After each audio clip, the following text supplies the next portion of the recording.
दिल दहला देने वाले श्रद्धा हत्याकांड में रोज कोई न कोई खुलासा हो रहा है। दिल्ली पुलिस प्रोफेशनल तरीके से इसकी जांच कर रही है। आज इस वीडियो में जानते हैं कि अब तक इस हत्याकांड में क्या क्या सामने आया है, क्या क्या अब तक हुआ है। 9 नवंबर को दिल्ली पुलिस ने इस बात की जानकारी दी कि मुंबई पुलिस ने मेहरौली थाना पहुंचकर दिल्ली पुलिस को संपर्क किया और लापता श्रद्धा के बारे में जानकारी दी और उससे जुड़े तमाम दस्तावेज दिल्ली पुलिस को सौंपे। मुंबई पुलिस की तरफ से दिल्ली पुलिस को जानकारी दी गई कि श्रद्धा मेहरौली इलाके में आफ्ताब नाम के एक शख्स के साथ छतरपुर पहाड़ी के एक फ्लैट में रह रही थी। श्रद्धा के पिता ने जानकारी दी कि वो आफ्ताब अमीन पूनावाला, जो कि मुंबई का रहने वाला है, उस शख्स के साथ रहती थी।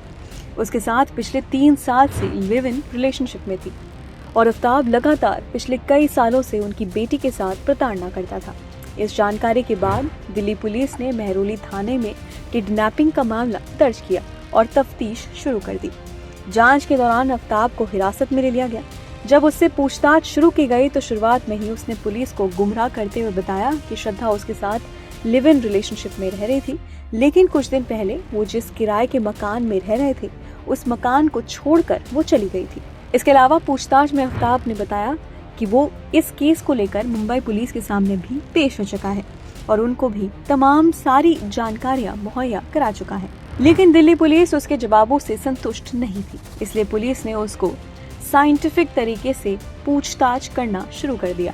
उससे सवाल जवाब किए गए, जिसके बाद वो टूट गया और उसने श्रद्धा के कत्ल का गुनाह कबूल कर लिया। उसके मुताबिक मई 2022 में वह श्रद्धा के साथ छतरपुर के इसी फ्लैट में रह रहा था।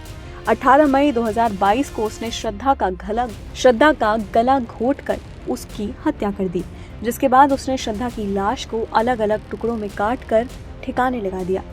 उसके कबूलनामे से जुड़े तमाम सबूत इकट्ठा करने के लिए 12 नवंबर को आफ्ताब को गिरफ्तार किया गया। उसको 5 दिन की रिमांड पर लिया गया और 17 तारीख को फिर से 5 दिन की रिमांड अदालत से मिली। तफ्तीश के दौरान दिल्ली पुलिस ने किराए पर लिए छतरपुर के उसी फ्लैट का तमाम सबूत इकट्ठा किए गए। जगह से पुलिस ने कई चीजों को बरामद भी किया।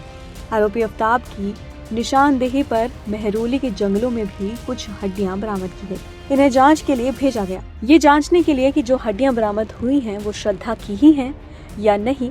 इसके लिए श्रद्धा के पिता और भाई के DNA सैंपल भी लिए गए। इसके अलावा मौके से कुछ डिजिटल डिवाइसेस भी जब्त किए गए, जिनको फॉरेंसिक जांच के लिए भेजा गया।